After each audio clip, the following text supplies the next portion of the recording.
What is up, everybody? Solomon here. Super excited to be at Consensus 2024. We have quite the legendary panel for you guys today. We're sitting in front of this beautiful Hedera booth. It's going to be really interesting for you guys. We've got Dr. Leemon Baird, co-founder of Hedera, chief scientist at Swirlds Labs. We have Eric Pacini, who is the CEO at Swirlds Labs, and we've got Mance Harmon, who is the chairman of the board within Swirlds Labs as well. Gentlemen, I would love to kind of start this out with maybe just a brief intro of yourself and the evolution of your guys' roles within the Hedera ecosystem. Leemon, I'll start with you. Sure. So Mance and I started Hedera. It was all one thing. We split up now into 6 different companies to become more decentralized. We're very involved in Swirlds Labs, and we were co-CEOs for a while, and now we have a really good CEO, and he's chairman of the board, and I'm acting as chief scientist, and we have a great CEO at Swirlds Labs. Awesome. And then Eric, your evolution within the Hedera ecosystem, and especially at Swirlds. So I joined in March of 2023 as a chief operating officer, and we worked, Mance, Leemon, and I, on working on transforming Swirlds Labs to be a very efficient organization and to move faster. And then a few weeks ago, I became the CEO. So I'm very honored to be the CEO and to be sitting with my friends now here on stage. Yeah. Awesome. Well, congratulations, Eric. And then Mance, you, sir? You know, just to double click on what Leemon said, when we started, it was just the two of us. Of course, we were governance of Hedera. We managed operations of Hedera. The first step was to decentralize governance, which we began in February of 2019. And then subsequent steps, decentralized operations. So we created and then we deconstructed. And then in Swirlds Labs, Leemon and I, again, were co-CEOs for about 2 years. And then Eric joined us a year ago, and now he's taken over, and we are still involved. Obviously, Leemon is still as involved in the tech as he ever was. I'm focused on special projects and strategy, and Eric is running the show. That's fantastic. Well, I've got a question for the whole panel here. This industry consistently evolving, innovation doesn't stop. What has been the most interesting area of distributed ledger adoption for you guys over the past year and, at the present term? And I guess I'll start with Leemon there. The most interesting thing to me is the diversity of it. But we have things like all the green and ESG and sustainability stuff. People are tokenizing carbon credits and creating markets for it. And then you can do creative markets things like you can sell dirty energy, but bundle the carbon credits with it to make it clean. I love that. That's fantastic. And Eric? Tokenization of everything. So what we've seen over the last really 18 months is the people coming to us and saying, I need to tokenize my assets, my identity, my carbon credits. I need to tokenize everything I can touch. And that's, to me, that's really, really interesting. That's fantastic. And then, Matt? No, so I would agree. And I would even personally, I would narrow in on RWA. Tokenization has been a big theme now for several years. You've heard us talk about how everything is going to be tokenized. We talk about how supply chain is going to help to drive, all products and services that we see are going to have an associated token. But when we come to near-term big industry wins, I think that RWA we're right on the cusp of something important there. It's a killer app. I'm very excited about that. And I agree. RWA is real-world assets. So we are now tokenizing real-world assets on Hedera. And that's interesting, too, when you think about tokenization of real-world assets, people, places, data, things. It's not, not just even the financial aspects. It's going to be really interesting to watch how a lot of different verticals are tokenized. Mance, we've all been at these physical events, and year over year, we kind of see the knowledge and kind of the recognition of the Hedera technology, Hedera ecosystem kind of growing. Yeah. What are your thoughts on that? Have you seen kind of a shift in kind of recognition? Well, here's this is a funny story. It's actually happened. I was sitting here with Leemon yesterday morning in the booth, just saying hello to people. And for the first time, we had old colleagues come by that have been around from the very beginning. And they said, you guys are now the OGs in the industry. I thought that was funny. It's hard to think of ourselves as OGs. But when it comes to Hedera and the brand, I remember the very earliest days, and we would go into conferences and we would literally ask the question, have you heard of Hedera? And we would tally the results, right? And maybe 1 in 10. I remember early on, 1 in 10 had even heard the name Hedera. More had heard Hashgraph. Now I think it's flipped. I think that most people that are stopping by aren't being exposed to Hedera for the very first time. Most people that are stopping by have heard the brand. They know the at least something about the fact that we're an L1. And now it's more of an ongoing education, double clicking on what Hedera is and getting deeper into the details. It's fantastic. I talked to Ty, who is a senior product manager, tokenization and consensus within Swirls Labs, just asking him how the conference is going. Yeah. And he's like, it's interesting because previous years I was walking up and networking, and this year people are coming to me to network to figure out how that they can leverage the technology. One other thing, and I guess this is a question directly for Leemon, is looking at analytics, Hedera's consistently in the top 5 across the entire industry for developer activity. How do you envision that, moves into the future with all the innovation going? Talk about the developer experience, what you would expect to see with more developers coming on board and leveraging all the cool things built on Hedera. Yes. Not only do we have lots of developers, it's growing rapidly. I love both of those. And really, we're just doing plumbing. The real thing that makes it magic is all the people building on top of it. And so I love to see that. I love to see this community that's building on top of it, doing a wide variety of different things. And the number of developers just keeps growing.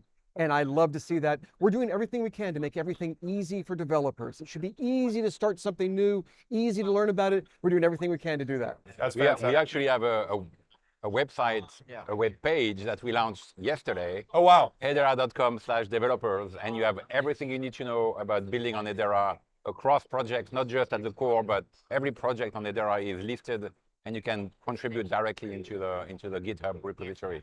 Really awesome page. That's fantastic. And I think, education and, seamless onboarding, you think about JavaScript and how wide the developer base is out there in the world. One thing I guess I want to ask Eric is, without outward, competition, like how do you feel like the technology of Hedera differs from networks like Ethereum, Solana, things like that? And then how is it similar? I think it's similar because it's EVM, right? So it's everybody is doing EVM now. So you have by extension, you have the transaction ability, the scalability, and so on. The differentiation of Hedera is really, really simple. Is the fixed fee in dollar. That's very, very differentiated, especially in the enterprise market. The governing council, right? Very important. Credibility when you talk to clients and they say, who is involved? And we're like, all of them, right here. And they're like, oh, okay, that's a different mindset, right? So we are very differentiated on that. And then from a technical point of view, Leemon would say a lot of things about this, but ABFT, the security, all of those things are really important for developers when they decide to engage. And it's not just because of the technology, it's because what it means for the long term, right? So it means that we're going to be around for the next 100 years. And that's really, really also important when you build solutions for yourself, as a company. 100%. Mance, I remember we were here last year doing an interview and we talked about real transactions and it kind of being a drop in the bucket compared to where we'd be maybe in the future. I don't even remember those numbers last year. Right. One thing that's interesting to me though is that, you do see certain like narratives out there and like, it's always interesting. I see like Hedera just somehow being omitted from these real transactions and some of the reports that come out. How do you guys handle that? How do you figure that transitions into the future? Because Hedera is always number one, like within real transactions. Well, per second. there has been over the years, and especially since we've been doing a lot of transactions, there's been a lot of FUD, right? There have been statements made that the transactions aren't real, that we're recording transactions, they're associated with processing transactions, and so any transaction, real transaction would be double counted in some way. Of course, none of that is true. What you see is real in the sense that it implies that there was a transaction submitted by an application to the network, and that transaction got processed as a unit. It's a single transaction. It's real in that sense. What's also interesting about it is a huge number of transactions. I don't remember where we were I don't even remember. a year ago, I but can we tell you recently because- covered 50 billion, Yeah, right? when I joined, we were at 3 billion transactions. Three. Three And billion. 3 billion. When I joined in March of last year, we are at 52. Yeah, that's amazing. Yeah. We're at 52. So, I mean, obviously, that blows away every other layer one, no matter how you count the transactions, right? No matter how you count or how they count their transactions, it still blows them away.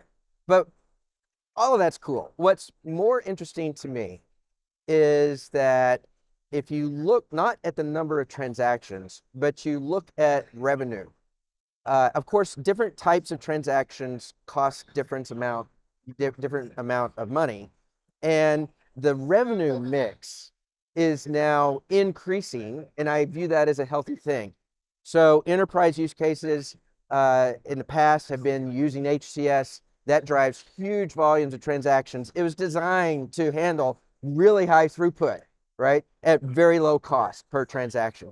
Now what we're seeing is a significant growth in the use of tokenization on the network, HTS, and those transactions cost more than an HCS transaction.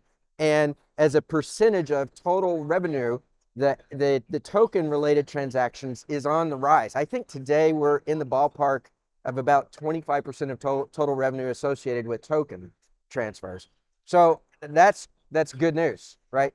Even outside of the other thing that's worth noting is if you were to take out of the count, the largest users, just chop them off and consider them anomalous in some way, remove those transactions, it's still the case. If you look at the just raw numbers of transactions, we're still one of the top projects, even without those. Yep. So you got us being one of the top projects in real usage, combined with an increasing diversification of revenue streams, or revenue mix, and not being reliant on the largest users to still be a top project. It's all goodness, right? It's been a good year. 100%. I think what's been really interesting to witness, especially, and I know Leeman, this is kind of a passion of yours, going back to the decentralized recovery, and then seeing Algorand come on as a founding member after a couple of years of work that you really put into it, and now seeing Ripple coming on, and seeing Casper coming on, and seeing Constellation Network coming on, and XRPL Labs, and all of the other great initiatives are ecosystem participants from Hedera and from outside of Hedera. What is your vision on kind of this patchwork of interoperability that we're going to see, and how do these open standards grow the pie for the entire industry? We have to do it. Our industry has to work together on these things. Yesterday, I talked to a new L1 for the very first time, a major one, and they said, oh yeah, we want to join. Everybody understands that users don't have a safety net. If you have a wallet and your life savings is in your wallet and you lose your phone, you've lost your life savings. Oh, well, I have my 24 words. Yes, and everyone takes care of those? No. Or if someone steals it, you lose your life savings. We've got to have this way where you can break it up into pieces, give it to your friends and family and bank and other people, and then have it where every day your device is checking them and saying, do you still have what I gave you? We have to have it. Everyone knows we have to have it. And the DREC Alliance is growing really fast because everybody wants to join it. And just the bigger picture, we as an industry need to work together on a lot of issues. This is one of them. We need to work together on a lot of issues because we are about to take over the whole planet. We need to do that as fast as we can. Humanity needs it. And as an industry, we're serving humanity in a lot of ways, but we've got to make it brain dead easy to use. We have to make it incredibly safe. We have to make it incredibly smooth. There's a lot of things we as an industry need to work together on. 100%. Eric, I'm curious from your standpoint, coming into the Hedera ecosystem last year within your roles at Swirlds, what has been the most exciting development over this past year? And I know that we can't drop anything crazy here, but what are some of the most exciting developments that you feel like are coming in the near future? Well, as we said earlier, right, moving from 3 billion transactions to 52 in a year, that's a really big level of excitement for me, because it means real, to Mance's point, real adoption of the network by real companies and real people using the network. So that to me is amazing. I think what's also very interesting to me is the maturity of the governing councils. Governing council is being more mature. We are bringing more organizations to the council, and that's becoming even more a stronger differentiator when we engage with the ecosystem. When I talk to big clients financial industry, supply chain people, and I mentioned that the council is expanding. The first question is, can I join the council? Yeah. Right? And it's really what they want to be part of, right? Where do I sign up? Yeah, where do I sign up? Yeah, it's really, really refreshing to me because it's so unique in this industry that to have a council of big organizations running the network is very unique, right? And I actually kudos to both of them because they've done it once, they've done it twice with Direct now, right? Direct is also a consortium building activity, so that's a really refreshing way of thinking of it. So that's what I really was excited up to now. I think moving forward, to me, what's super interesting is tokenization of everything. But like I said earlier, we talked about this for a long time, but now it's happening on real estate, on financial products, on identity, on carbon credit. It's happening now, right? So we see that, and that's why the transactions are going up. The other one is what's happening in customer engagement. And tonight we have the Karate Combat event. Oh my gosh, that's yeah. gonna be awesome. Joe Rogan's coming. Yeah, I heard that. That's what I heard. I heard that too. I don't know if it's true, but yeah, that's gonna be awesome. I'm going. Yeah. I'll be there. I'm going to ask you the same question, Mance. I mean, what do you see as the most critical innovation that Hedera has brought to the blockchain space so far? And where do you see that kind of evolving over time? The impacts. Yeah. Well, the answer's always had two parts, and I think it still does. In the first epoch of Hedera, it was obviously Hashgraph was a major innovation, and we knew that the tech was really important. When Lehman created it in 2015, we understood then how important it was, years before we created Hedera. But we also believed that over time, the technology itself would become less important relative to governance. We've always said that, back when we first started all this, people thought we were crazy for choosing the governance model that we did, right? And they thought, one, it couldn't be done. And then they thought, well, why would you want a bunch of corporates to be part of your governing council? We were certainly the outsiders in the industry. And I thought then that will change as the industry matures and people begin to realize the importance of having good governance of a global network. Yeah. And that's happened, right? True story, anecdotally, I'm not going to name names, but there are L1s that have come and said, would the governing council consider providing governance for us, right? So we have something that the rest of the industry now is valuing in a way they didn't in years past, right? That's epic number one. Epic number two is not going to be that far off. It's going to be basically the same. There are some really important innovations that are yet to be fully realized on the tech side that we'll be going to market with. And when I say we, Hedera as an ecosystem will realize. And I think the maturing governance model is always important, and it's going to become increasingly important. Again, as enterprises begin to go to market with their solutions, what we have is a rock solid approach that I think is going to really do well for Hedera in years to come. And Leeman, I would love your take on the importance of the network continuing to securely decentralize. Absolutely. So we have the most decentralized governance of any of the networks. We have 32 truly independent large organizations. We have the most transparent governance in the industry. The decentralization here is important. Our HCS, the consensus service, allows you to store information and allows you to decentralize all sorts of supply chain applications that you couldn't decentralize before. If you had to just call a smart contract for everything, you couldn't do. This is the key. We really are seeing more and more decentralization, and I think it's going to spread throughout society. I think there are ways to decentralize parts of government, parts of economics, parts of education. We're going to see that more and more. Awesome.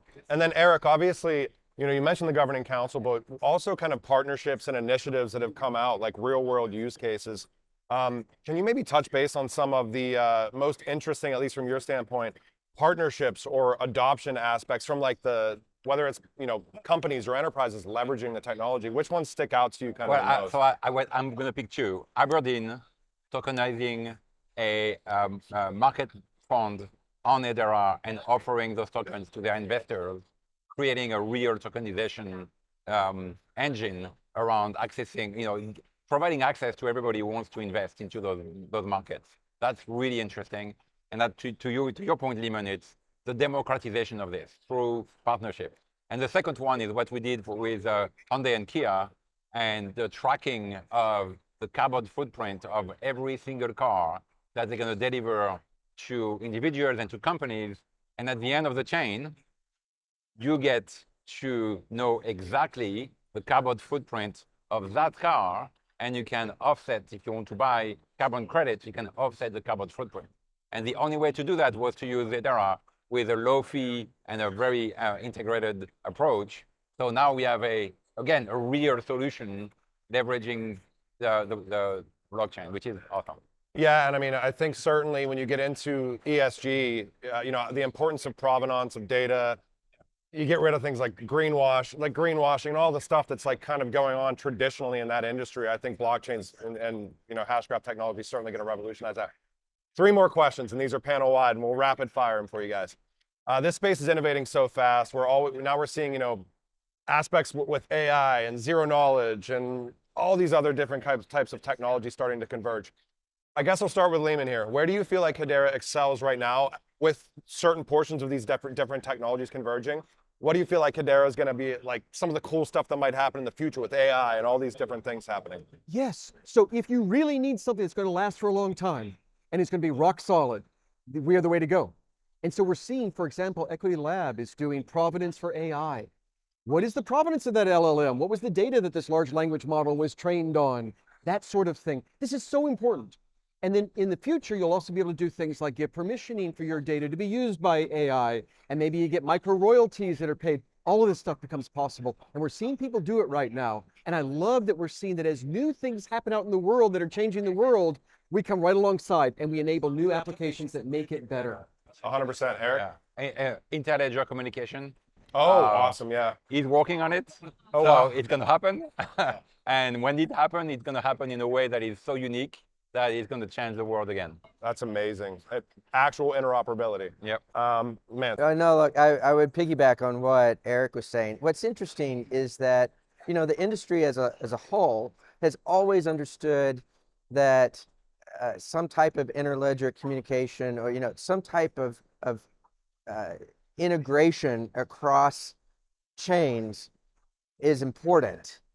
But now what we're seeing is that with real world assets being tokenized and coming on chain in a meaningful way for the first time, the importance is really going up. The ability to have these assets and move them where you want them to be is going to increase in importance.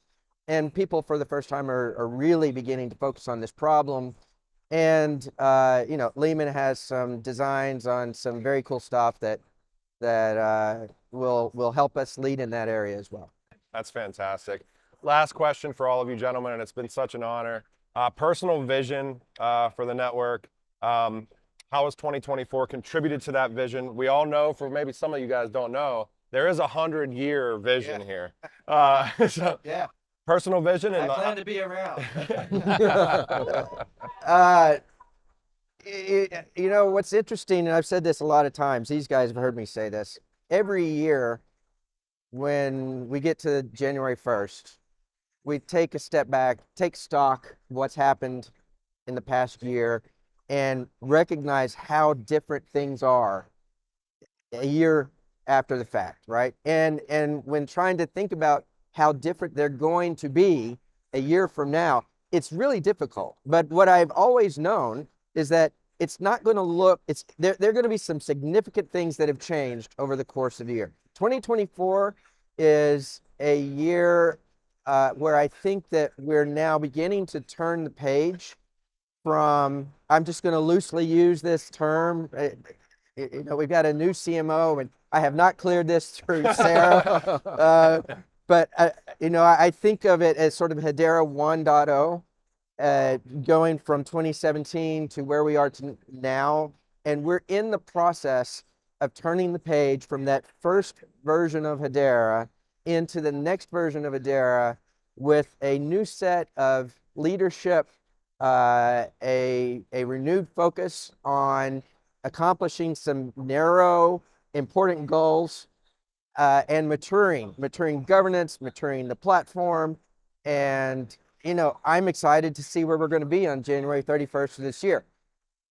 I knew on January 1st of this past year that it was going to be very different.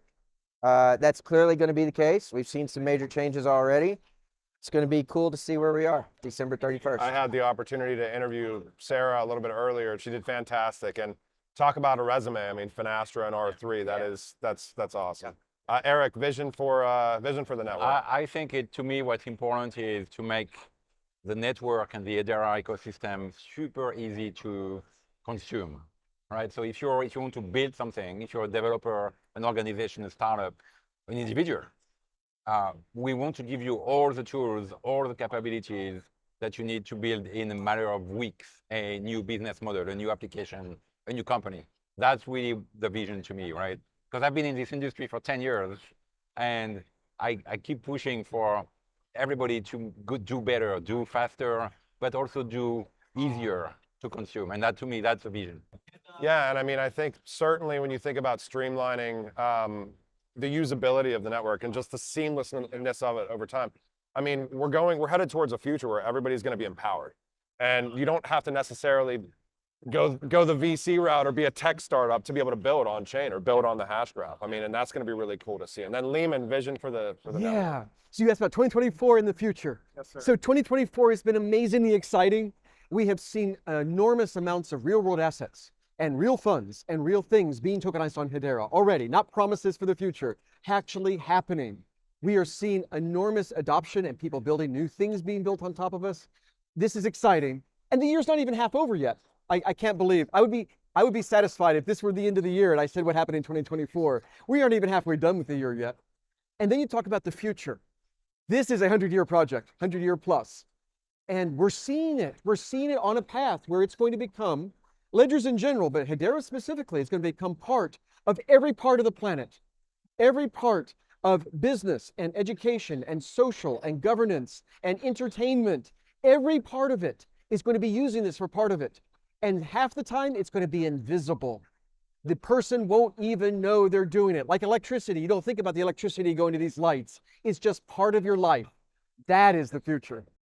Well, I have to say, gentlemen, it has been such an honor to be able to interview all of you guys. For those of you guys listening, Dr. Leemon Baird, Eric Piscini, and Mance Harmon. And I look forward to seeing you guys next year and revisiting where we're at right now, because I'm sure the landscape is going to be totally different. It'll be really interesting to watch. Thank you guys so much. Thank you. All right. Thank you. Thanks. Thank you. Thanks.